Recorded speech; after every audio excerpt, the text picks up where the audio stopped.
Hello tout le monde, je suis ravie de vous retrouver aujourd'hui dans cette nouvelle vidéo. J'ai la chance et l'honneur d'être dans cet amphithéâtre aujourd'hui avec Maître Imbert qui est juste à côté de moi. Bonjour. Bonjour. Je suis ravie de vous retrouver aujourd'hui dans cette nouvelle vidéo sur ma chaîne YouTube. Donc en fait, mes abonnés m'ont posé des questions sur le métier de notaire et j'ai la chance aujourd'hui d'être avec vous pour pouvoir y répondre. Donc j'ai vraiment hâte. Eh bien, soyez la bienvenue. Vous êtes ici dans l'amphithéâtre du Conseil supérieur du notariat. C'est là où le Parlement de la profession se réunit régulièrement. C'est également là où se tiennent un certain nombre de colloques avec l'université, avec des professionnels, avec d'autres professions. Génial, ouais, c'est vraiment un lieu magnifique pour faire cette interview aujourd'hui. On est vraiment très chanceux d'être là. Merci beaucoup de nous accueillir. Donc j'ai une liste de 10 questions avec moi. Donc, qui ont été à la fois posées soit des questions personnelles que j'avais sur le métier de notaire, ayant moi un master en droit, donc c'est vrai que je connais assez bien la profession aussi, ou alors celles que mes abonnés m'ont posées par intermédiaire de mes réseaux sociaux, surtout sur Instagram. Donc première question qui est le plus revenue, bien évidemment, celle de l'accession au métier. Donc, quelles sont les formations et les études pour devenir notaire? Alors un notaire, c'est déjà un juriste, puisqu'il est chargé de faire appliquer la loi, les règlements, et de faire que les contrats qu'il va rédiger pour le compte de ses clients correspondent bien à la totalité de ce que l'on doit respecter. Donc pour devenir notaire, il faut évidemment commencer par faire des études de droit. Des études qui sont assez longues, je le reconnais, puisqu'il faut faire un Master 2 de droit notarial, mais il y a également une ouverture sur d'autres Master 2 qui permettent ensuite d'intégrer l'Institut des formations notariales. Alors on intègre un centre, il y en a 17 en France, en même temps que l'on réalise des stages dans une étude, et c'est une alternance de théorie, de pratique, avec des examens, et au bout de 2 à 3 ans, il y a un certificat qui est délivré d'aptitude aux fonctions de notaire, et dès lors qu'on a ce certificat, on peut prétendre à devenir notaire. Peut-on intégrer une licence en droit après un BTS notariat, et où mène finalement le BTS notariat, et quels sont les différents métiers autour du notariat? Alors, on peut en théorie, quand on fait un BTS, finir par avoir son diplôme de notaire. Il ne faut pas se le cacher, ce n'est pas la vocation du BTS, c'est extrêmement difficile. Alors si vraiment on veut le tenter, après le BTS, la vocation naturelle c'est de faire une licence pro. Puis ensuite, une fois qu'on a une licence pro, puisque c'est 3 années d'université, on demande à intégrer un master, master 1, master 2, puis ensuite un centre de formation. Mais chaque fois qu'on organise la passerelle, il y a un examen précis qui est fait du dossier, des lettres de motivation, des recommandations par des professeurs. Et je vous le disais, c'est extrêmement compliqué de l'avoir. Après, il ne faut pas se cacher, ce n'est pas la même formation, puisque le BTS, et ça rejoint votre question, le BTS à licence pro, c'est pour exercer de manière opérationnelle au sein d'une étude de notaire. Si on va jusqu'au bout du cursus par les passerelles, on peut manquer de formation de base. Vous me disiez, vous avez fait un master, vous voyez bien que même les premières années, première, deuxième et troisième année, on acquiert des connaissances juridiques et qui sont fondamentales même pour pouvoir suivre ensuite en M1 et M2. Donc oui, en théorie, en pratique, c'est très difficile. Quelle est la différence entre un notaire et un avocat? Alors ce sont deux fonctions qui sont différentes. Alors il y a déjà une première différence que tout le monde connaît. L'avocat, c'est celui qui va défendre devant le tribunal à l'occasion d'un procès pénal ou procès civil. Et effectivement, l'avocat est là pour, devant le tribunal, assister celui qui est son client. Il a une deuxième fonction également qui est de rédacteur d'acte, et parfois on se dit, mais quelle est la différence entre l'acte qui va être rédigé par l'avocat et puis l'acte qui est établi par le notaire? Là, ce sont des fonctions qui sont vraiment différentes. L'avocat va assister son client et lui seul. Il sait quels sont ses besoins, quelles sont ses demandes, et il va l'assister et le représenter. Alors que le notaire, plus que le notaire des clients, c'est le notaire du contrat. Sa fonction va vraiment être d'établir un acte qui est équilibré. Il ne s'agit pas de faire un acte pour l'un contre l'autre. Dans une vente immobilière, il n'y a pas le vendeur qui a des intérêts, l'acquéreur qui a d'autres intérêts. Il faut véritablement arriver à une fonction d'équilibre.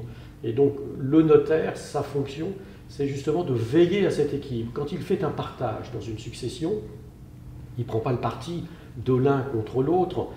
Sa fonction, c'est d'écouter tout le monde et puis d'essayer de rapprocher les positions et de faire en sorte que le partage sera signé par tout le monde comme étant finalement le meilleur compromis qu'on ait pu trouver. Et c'est ça la différence entre les deux. Et il se trouve que dans un grand nombre de dossiers, les avocats assistent leurs clients. C'est-à-dire que quand il y a un dossier qui est tendu, le vendeur et l'acquéreur qui se disputent, on arrive difficilement à les mettre d'accord, souvent vous pouvez avoir un avocat avec chacun des deux, avec le vendeur, avec l'acquéreur, qui va exprimer les demandes de son client, et le notaire au-dessus Et il fait un peu office de juge de paix. Il va essayer de les rapprocher. D'ailleurs, souvent, on donnait une ancienne appellation du notaire de magistrat de l'amiable. C'est-à-dire que l'acte qui est établi par le notaire, c'est un acte qui s'impose à tout le monde, mais qui, de toute manière, doit recueillir l'accord de tout le monde in fine. Comment s'installe un notaire? Quelles sont les démarches à effectuer pour s'installer en tant que notaire? Ce qu'il faut savoir, c'est que le notaire, sa fonction première est d'établir des actes publics, des actes authentiques. Les actes notariés, ce sont des actes authentiques, c'est-à-dire qu'ils sont établis au nom de la République française. Et le notaire agit au nom de la République française parce qu'il est nommé par le ministre de la Justice. Ça n'est pas comme le médecin qui s'installe spontanément ou l'avocat qui décide de s'installer. Après, il y a des formalités, c'est vrai, mais on peut s'installer complètement librement. En revanche, le notaire agit au nom de la République. Il est donc nommé par le garde des Sceaux, le ministre de la Justice. Il y a donc tout un dossier qui doit être déposé au ministère de la Justice, qui est étudié par les services de la chancellerie, et le ministre signe un arrêté qui nomme telle personne dans telle étude, dans telle ville. À quoi sert un notaire? Je disais, le notaire établit des actes publics. Alors pourquoi un acte public? Pourquoi est-ce qu'il faut un acte notarié plutôt qu'un acte sous seing privé? Dans certaines matières, il est important que l'acte soit conservé pendant très longtemps. Par exemple, un contrat de mariage. Un jeune couple qui se marie va choisir tel régime matrimonial plutôt que tel autre, une séparation de biens plutôt qu'une communauté. Mais son contrat de mariage, déjà, il ne faut pas l'égarer parce que 50 ans plus tard, on peut encore en avoir besoin. Pour un certain nombre de couples. Il est important donc d'en garder la mémoire. La deuxième raison, également pour laquelle l'acte notarié peut être utile, c'est qu'il permet de disposer de ce que l'on appelle un titre exécutoire. Si je prends l'exemple d'une location, si vous faites un contrat de location sous seing privé, si le locataire ne paye pas, pour se faire payer, on est obligé d'aller voir le juge, de faire reconnaître que le locataire est défaillant et de se faire délivrer un titre exécutoire. Si vous avez un contrat de bail notarié, le simple fait que le locataire n'ait pas payé, comme vous avez un titre exécutoire par l'acte notarié, vous pouvez saisir directement le compte de votre locataire pour vous faire rémunérer. Puis vous avez certaines matières dans lesquelles c'est la loi qui impose la forme notariée pour un certain nombre de raisons, parce qu'on considère que c'est un acte qui est extrêmement important et donc il faut veiller à protéger pour s'assurer que les réglementations seront bien respectées. Par exemple, vous achetez une maison, vous savez qu'il y a des tas de diagnostics qui sont établis pour que l'acquéreur sache pertinemment ce qu'il achète complètement, quel est l'état de l'installation électrique par exemple. Donc il y a cette autorité un peu au-dessus, le notaire, qui s'assure bien qu'effectivement on va veiller à ce que toutes les réglementations soient respectées. L'intervention du notaire, c'est également pour garantir à l'acquéreur que s'il y a des hypothèques, elles seront bien purgées. Tandis que si vous signez directement entre vous, on peut ne pas en avoir eu connaissance et l'acquéreur se retrouver dépossédé ultérieurement. Puis il y a une troisième raison de l'intervention souvent du notaire, il agit aussi comme collecteur d'impôts. Alors on le sait peut-être pas suffisamment, mais France entière, les notaires collectent à peu près 25 milliards d'euros d'impôts par an. Les droits de succession, puis surtout les droits de mutation à l'occasion d'une vente. Vous savez, on parle souvent des frais de notaire, mais les frais de notaire, ce sont en réalité des impôts la plupart du temps. Quand vous achetez une maison, vous avez à peu près 7% de frais. Il y a 6%, c'est pour l'État, les collectivités territoriales, la commune, le département. Et le notaire ou les notaires, eux, représentent 1%. Bien, de collecter ces impôts, c'est la charge du notaire qui le fait parce qu'il est officier public et ministériel. Il a été nommé par le ministre de la Justice et surtout, il est contrôlé. Chaque année, il est contrôlé sous l'autorité des procureurs de la République pour bien veiller que ce qu'il a collecté, bien évidemment, a été redistribué au trésor public. Donc voilà les raisons pour lesquelles on fait appel à un notaire plutôt qu'un acte sous seing privé dans un certain nombre de situations. Oui, parce que c'est vrai que les frais notaires, les gens ont toujours tendance à dire « Ah, ça va directement dans la poche du notaire », quelle horreur, mais pas du tout, en fait, pas du tout. Comment un notaire peut-il nous protéger finalement? Protège déjà indirectement en faisant en sorte que l'acte ne sera pas contesté. Si on regarde certains chiffres, aux États-Unis, vous avez en gros la moitié des ventes qui donnent lieu peu ou prou à une contestation sur les limites, parce qu'on ne connaissait pas suffisamment le bien, alors qu'en France, le chiffre est totalement insignifiant, c'est 1 sur 3 ou 4 000. Le notaire est donc là pour bien veiller à ce que toutes les réglementations aient été respectées, et la loi, elle n'est pas là pour brimer, la loi, elle est là pour protéger. Lorsqu'on achète un appartement en copropriété, de vérifier quelle est la situation vis-à-vis du vendeur, vis-à-vis de la copropriété, de vérifier s'il y a des inscriptions hypothécaires, de vérifier si tous les diagnostics ont bien été réalisés. C'est pour protéger l'acquéreur et qu'il sache bien pourquoi il s'engage et quelles sont les conséquences de cet engagement. Le notaire protège également en conseillant. On protège aussi en attirant l'attention, en disant non, en attirant l'attention de son client, en disant non, vous ne pouvez pas faire ça pour telle et telle raison, ou non, vous ne devez pas faire ça.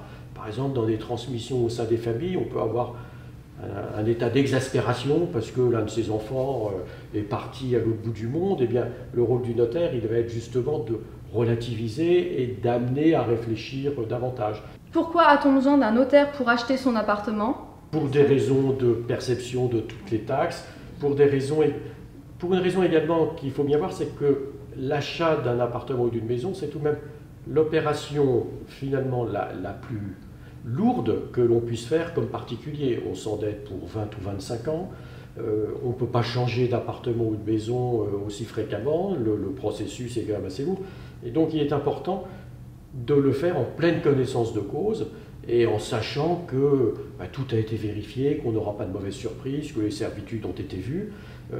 Au surplus, si jamais il y avait une erreur, le notaire est un homme, comme tout le monde, il peut se tromper, ou une femme, il peut se tromper, ou elle peut se tromper, comme tout le monde, eh bien, il est complètement assuré en responsabilité civile pour indemniser du préjudice qui aurait été subi. On dit souvent que le métier de notaire est sous pression, que c'est plutôt stressant. Pourquoi ? Je ne sais pas si c'est le métier ou si c'est la société. On sait bien que tout doit être fait pour la veille maintenant. Il y a une accélération des demandes et lorsque, par exemple, vous achetez un appartement, vous l'avez trouvé, vous avez envie d'y déposer vos meubles tout de suite. Et donc, on aimerait que tout se fasse tout de suite, tout de suite. Et donc, effectivement, il y a une certaine forme de stress qui, il faut le reconnaître, a toujours existé, qui s'amplifie aujourd'hui. Et votre question est intéressante parce qu'elle montre bien que le notariat, comme beaucoup de professions, doit réfléchir aux manières justement dont on travaille, comment on répond à ses clients, et c'est tout l'enjeu de la digitalisation presque à marche forcée de la profession en développant des espaces d'échange pour que les dossiers soient accessibles en ligne, parce que le client qui à 3 heures du matin veut savoir si on a reçu un certificat d'urbanisme, eh bien, et là il sera plus stressé puisqu'à 3 heures du matin il pourra accéder à son site et puis voir le certificat d'urbanisme qui s'y trouvera déposé. C'est pas mauvais le stress non plus, quand ça conduit à s'améliorer, et c'est toute la politique actuellement menée par la profession de faire en sorte que la relation au client puisse se faire plus simplement, plus facilement. À quoi ressemble une journée type de notaire? Est-ce que votre quotidien est répétitif? Vous donnez l'exemple d'une journée qui a été la mienne il y a quelques jours. Au tout début de la journée, j'avais un rendez-vous avec un chef d'entreprise qui faisait des opérations d'augmentation de capital pour ensuite emprunter. Puis ensuite, j'ai reçu une personne qui voulait faire son testament. Puis après, une famille qui venait pour une donation partage. On réunissait les parents, les enfants pour faire une répartition du patrimoine. Après, j'ai eu 2 ventes immobilières d'un appartement, d'une maison pour une résidence principale et l'autre c'était pour un placement locatif. À chaque fois, ce sont des questions différentes qui se posent. Comment va-t-on rembourser? Est-ce qu'on emprunte? Est-ce qu'on a intérêt? Et puis, ça s'est terminé par une adoption. C'est-à-dire qu'une personne voulait adopter les enfants de son conjoint issus d'une précédente union parce qu'il les avait également élevés et donc il souhaitait pouvoir transmettre à tout le monde son patrimoine. C'est pas très répétitif tout ça. Et c'est ça l'intérêt de la profession de notaire, c'est cette diversité à la fois des sujets et puis surtout des personnes que l'on rencontre. Non, puis finalement, c'est vrai que le notaire nous suit durant plusieurs étapes de notre vie en fait. Et ce qui est fantastique également, c'est de voir ses clients au tout début, quand ils se marient, puis ensuite quand ils achètent, puis ensuite quand ils revendent, et puis plus âgés, alors c'est peut-être le successeur du notaire qui le fera à ce moment-là, quand ils donnent à leurs propres enfants. Pour finir, quel est votre meilleur souvenir en tant que notaire? Au tout début de notre entretien, je vous disais que c'est quand même long pour devenir notaire. Les études universitaires, puis ensuite le stage, et lorsqu'enfin vous arrivez au bout, que vous vous installez, donc vous déposez votre dossier, et lorsque paraît au journal officiel l'arrêté du ministre de la Justice qui vous nomme notaire, vous planez. Et pareil, lorsque vous allez prêter serment, Et là, vous devenez complètement notaire, surtout que c'est un moment qui est solennel. C'est au tribunal, devant le président du tribunal, il y a le procureur de la République qui vous rappelle quels seront tous vos devoirs, quelles seront vos obligations. Mais en même temps, c'est un moment qui est merveilleux. J'imagine. Merci beaucoup. Merci de m'avoir accueilli ici. Merci de votre temps, d'avoir répondu à toutes les questions qu'on avait. Et puis, je vous souhaite de bonne continuation pour la suite. Au plaisir de vous revoir peut-être. Eh bien, c'est très gentil à vous. Et puis, merci d'être venu. Effectivement, merci de votre intérêt. Avec plaisir. Puis surtout, n'hésitez pas à mettre en commentaire ce que vous avez pensé de cette vidéo, à souscrire à la chaîne YouTube si ce n'est toujours pas fait, et à laisser un petit pouce bleu. Et je vous dis à très bientôt dans une prochaine vidéo. Bye tout le monde.